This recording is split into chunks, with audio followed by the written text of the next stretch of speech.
धर्म चौहान लक्ष्मणिया जिला सिवल बिहार। अगर किसी भी तरह का दिक्कत हो या गलती होगा अपना बच्चा समझ के ही क्षमा करेंगे।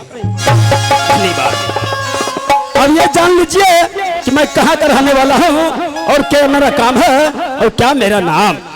क्यों नहीं क्यों नहीं ए मास्टर साहब ये खुदाया बधारा मास्टर जी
बुढ़ापा हो चुका हूं ना इसीलिए थक जाता हूं। क्यों नहीं मेरा घर किला उड़िया पड़ता है और मेरा ही नाम मामा माहिम सरदार सिक्योरिटी साहब कहा जाता है। सिक्योरिटी साहब साहब साहब अब जान लीजिए कि मैं क्या करूं काम करेंगे मास्टर साहब। अफसोस की बात है एक समय की बात है जब मैंने सोचा कि मैं अपने पुत्र का शादी करूं, पुता आएगी कम से कम एक लोटा पानी पीने के लिए मिलेगा। इसी सोचकर मैंने लड़की की खोज में निकल गई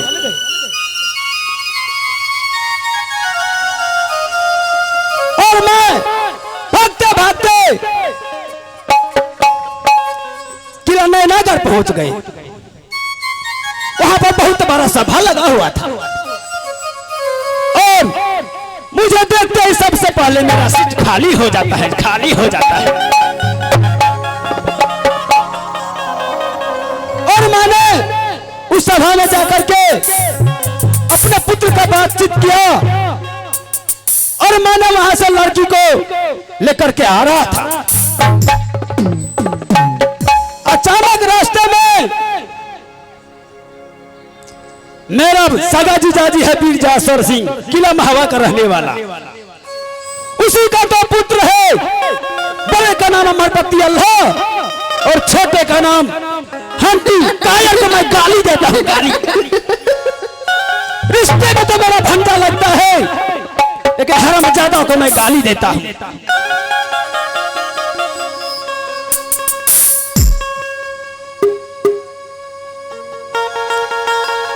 जब वो आता है मेरे सामने तो मैं डर से मेरे थड़िया में पेशाब होने लगता है। इसीलिए मैं उसको जब देखता हूँ उसके आमने सामने कभी नहीं जाता हूँ। उसी ने मेरे चंगुल से लड़की उसी रोज छीन लिया था। मैंने उसी रोज कसम खाया कि जंगीर उदाल तुम्हारे डी पे मैं भट्टा बैगन न रपवा दूं तो मेरा इनाम माहिल माहिल माहिल नहीं। ठीक है, मैं अब यहां से जा रहा हूं किला महवा। भाई भाई में रिश्ता अलग, गोत्री गोत्री में रिश्ता अलग ना करवा दो तो मेरा ही नाम मामा माहिर सिकरे बच्चा है।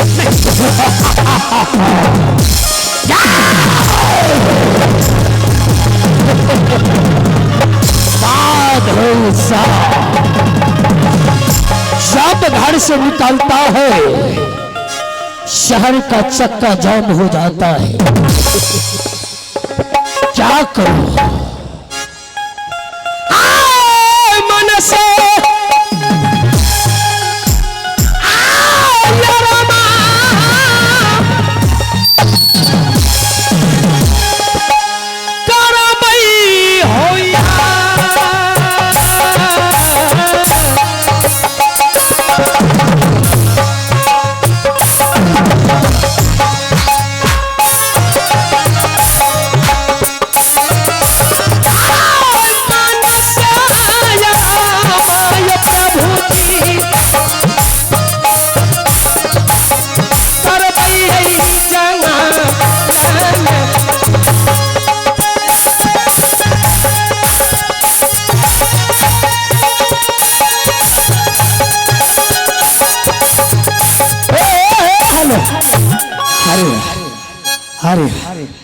साला के डर से तो मुझे धड़िया में पेशाब हो गया। अरे बाप रे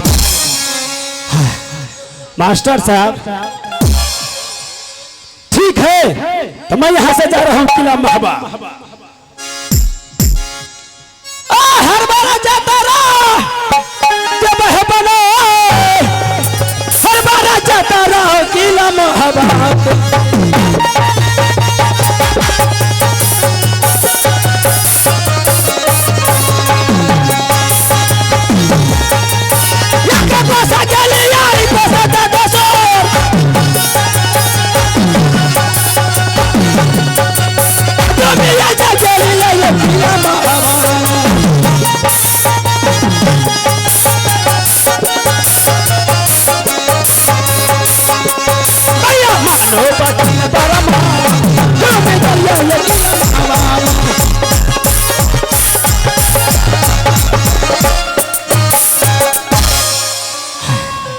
मास्टर साहब क्या बताऊं, बुढ़ापा हो चुका हूं, चौथापन मेरा उम्र गुजर रहा है।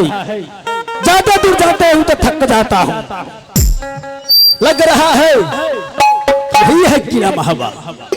अरे वाह, लेकिन ये तो लग रहा है पूरा सुना ही दिखाई दे रहा है। नहीं मंत्री नहीं दीवान, किसी का ठिकाना ही नहीं है। मास्टर साहब इस दरबार में कोई नौकर चौकर है कि नहीं है? हाँ ठीक है, मैं आवाज लगाता हूँ एक बार। क्यों नहीं? दलिया खबर मेरा ना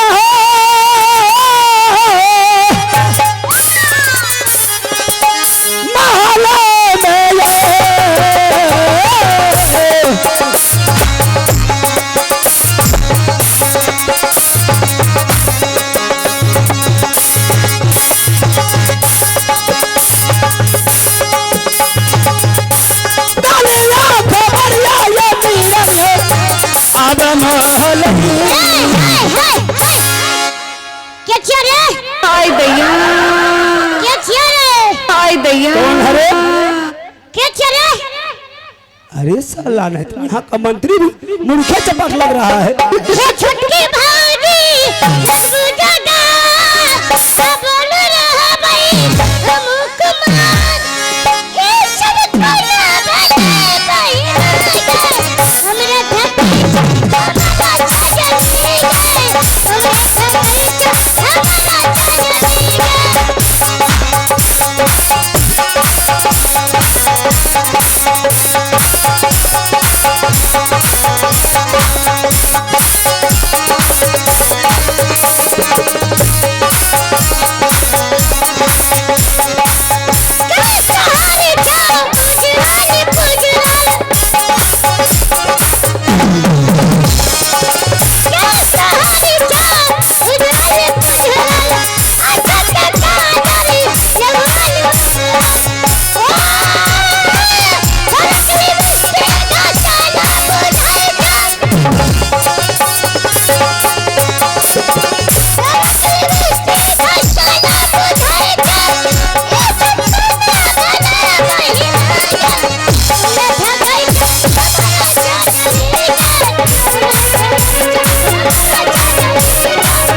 कौन है इस दरबार का है? जाने क्या छिए? अरे बोल रहा हूँ